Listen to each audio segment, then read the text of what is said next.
Friends, welcome to my YouTube channel. आज के इस वीडियो में हम नेट के पाठ्यक्रम में संकलित इकाई 7 की कहानी राही का कथा वाचन करेंगे। तो आइए प्रस्तुत है यह कहानी राही, जिसकी लेखिका सुभद्रा कुमारी चौहान जी है। राही, सुभद्रा कुमारी चौहान। तेरा नाम क्या है? राही। तुझे किस अपराध में सजा हुई? चोरी की थी सरकार। चोरी? क्या चुराया था? नाज की गठरी। कितना नाज था? होगा 5-6 सेर। और सजा कितने दिन की है? साल भर की। तो तूने चोरी क्यों की? मजदूरी करती थी, तब भी तो दिन भर में 3-4 आने पैसे मिल जाते। हमें मजदूरी नहीं मिलती सरकार। हमारी जाति मांगरोरी है। हम केवल मांगते खाते हैं, और भीख ना मिले तो फिर चोरी करते हैं। उस दिन घर में खाने को नहीं था। बच्चे भूख से तड़प रहे थे। बाजार में बहुत देर तक मांगा बोझा ढोने के लिए टोकरा लेकर भी बैठी रही, पर कुछ ना मिला।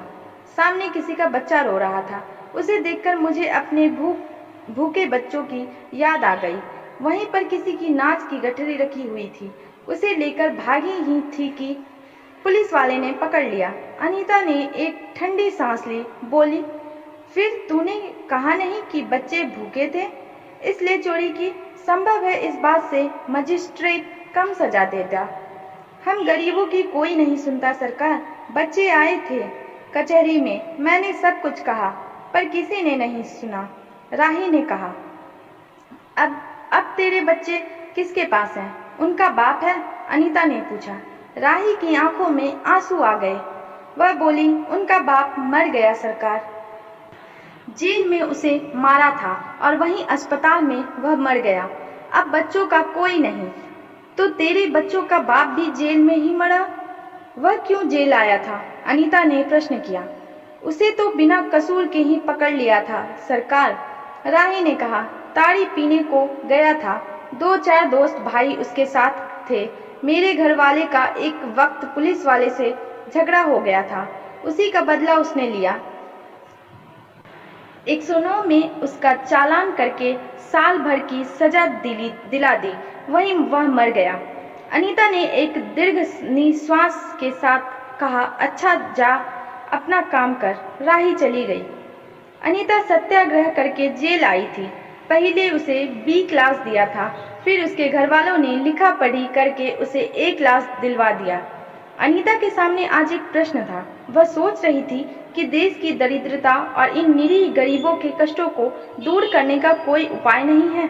हम सभी परमात्मा की संतान हैं, एक ही देश के निवासी। कम से कम हम सबको खाने पहनने का समान अधिकार ही है। फिर यह क्या बात है कि कुछ लोग तो बहुत आराम से रहते हैं, कुछ लोग पेट के अन्न के लिए चोरी करते हैं। उसके बाद विचारक की अदूरदर्शिता के कारण या सरकारी वकील के चातुर्यपूर्ण जिरह के कारण छोटे छोटे बच्चों की माताएं जेल भेज दी जाती है। उनके बच्चे भूखों मरने के लिए छोड़ दिए जाते हैं। एक ओर तो यह कैदी है जो जेल आकर सचमुच जेल जीवन के कष्ट उठाती है, और दूसरी ओर है हम लोग जो अपनी देशभक्ति और त्याग का ढिंढोरा पीटते हुए जेल आते हैं। हमें आमतौर से दूसरे कैदियों के मुकाबले में अच्छा बर्ताव मिलता है, फिर भी हमें संतोष नहीं होता। हम जेल आकर A और B क्लास के लिए झगड़ते हैं। जेल आकर ही हम कौन सा बड़ा त्याग कर देते हैं। जेल में हमें कौन सा कष्ट रहता है, सिवाय इसी के कि हमारे माथे पर नेतृत्व की सील लग जाती है। हम बड़े अभिमान से कहते हैं, यह हमारी 4थी जेल यात्रा है, यह हमारी 5वीं जेल यात्रा है, और अपनी जेल यात्रा के किस्से बार बार सुना कर आत्मगौरव अनुभव करते हैं। तात्पर्य यह कि हम जितने बार जेल जा चुके होते हैं, उतनी ही सीढ़ी हम देशभक्ति और त्याग से दूसरों से ऊपर उठ जाते हैं।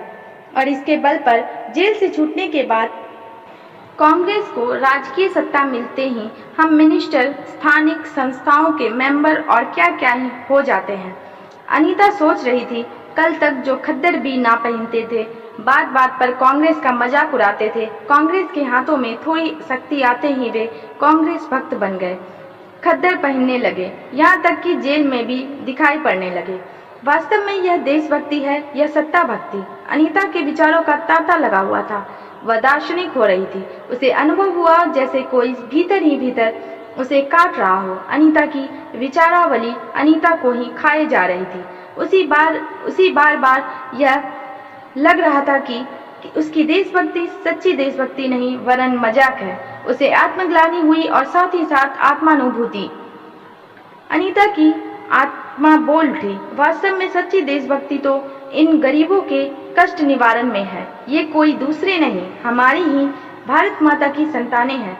इन हजारों लाखों भूखे नंगे भाई बहनों की यदि हम कुछ भी सेवा कर सके, थोड़ा भी कष्ट निवारण कर सके, तो सचमुच हमने अपने देश की कुछ सेवा की। हमारा वास्तविक देश तो देहातों में ही है। किसानों की दुर्दशा से हम सभी थोड़े बहुत परिचित हैं, पर इन गरीबों के पास न घर है न द्वार। अशिक्षा और अज्ञान का इतना गहरा पर्दा इनकी आंखों पर है कि होश संभालते ही माता पुत्री को और सास बहू को चोरी की शिक्षा देती है, और उनका यह विश्वास है कि चोरी करना और भीख मांगना ही उनका काम है। इससे अच्छा जीवन बिताने की वह कल्पना ही नहीं कर सकते। आज यहाँ डेरा डाल के रहे तो कल दूसरी जगह चोरी की, बचे तो बचे, नहीं तो फिर साल 2 साल के लिए जेल। क्या मानव जीवन का यही लक्ष्य है भी अथवा नहीं? यदि नहीं है तो विचारादर्श की उच्च सतह पर टिके हुए हमारे जन नायकों और युग पुरुषों की हमें क्या आवश्यकता? इतिहास, धर्म, दर्शन, ज्ञान, विज्ञान का कोई अर्थ नहीं होता, पर जीवन का लक्ष्य है, अवश्य है। संसार की मृग मरीचिका में हम लक्ष्य को भूल जाते हैं। सतह के ऊपर तक पहुंच पाने वाली कुछ एक महान आत्माओं को छोड़कर सारा जान समुदाय संसार में अपने को खोया हुआ पाता है। कर्तव्य का उसे ध्यान नहीं, सत्य की समझ नहीं। अन्यथा मानवीयता से बढ़कर कौन सा मानव धर्म है? पतित मानवता को जीवन दान देने की अपेक्षा भी कोई महत्तर पुण्य है? राही जैसे भोली भाली किंतु गुमराह आत्माओं के कल्याण की साधना जीवन की साधना होनी चाहिए। सत्याग्रही की यह प्रथम प्रतिज्ञा क्यों ना हो? देशभक्ति का यही मापदंड क्यों ना बने?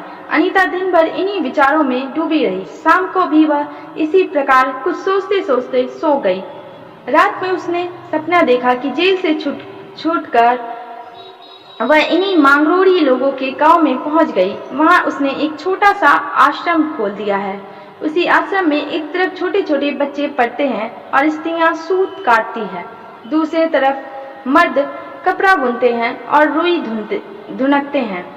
शाम को रोज उन्हें धार्मिक पुस्तकें पढ़कर सुनाई जाती है और देश में कहाँ क्या हो रहा है यह सरल भाषा में समझाया जाता है। वही भीख मांगने और चोरी करने वाले आदर्श ग्राम वासी हो चले हैं। रहने के लिए उन्होंने छोटे छोटे घर बना लिए हैं। राही के अनाथ बच्चों को अनीता अपने साथ रखने लगी है। अनीता यही सुख स्वप्न देख रही थी। रात में वह देर से सोई थी। सुबह 7 बजे तक उसकी नींद न खुल पाई। अचानक स्त्री जेलर ने आकर उसे जगा दिया और बोली, आप घर जाने के लिए तैयार हो जाइए, आपके पिता बीमार हैं, आप बिना शर्त छोड़ी जा रही हैं। अनीता अपने स्वप्न को सच्चाई में परिवर्तित करने की एक मधुर कल्पना से ले घर चली गई। आशा करती हूँ कि मेरा छोटा सा प्रयास आप सभी को अच्छा लगा होगा। अगर वीडियो पसंद आए तो चैनल को लाइक, शेयर, सब्सक्राइब करें और बेल आइकन दबाएं ताकि आने वाली वीडियोस की नोटिफिकेशन आपको मिल पाए।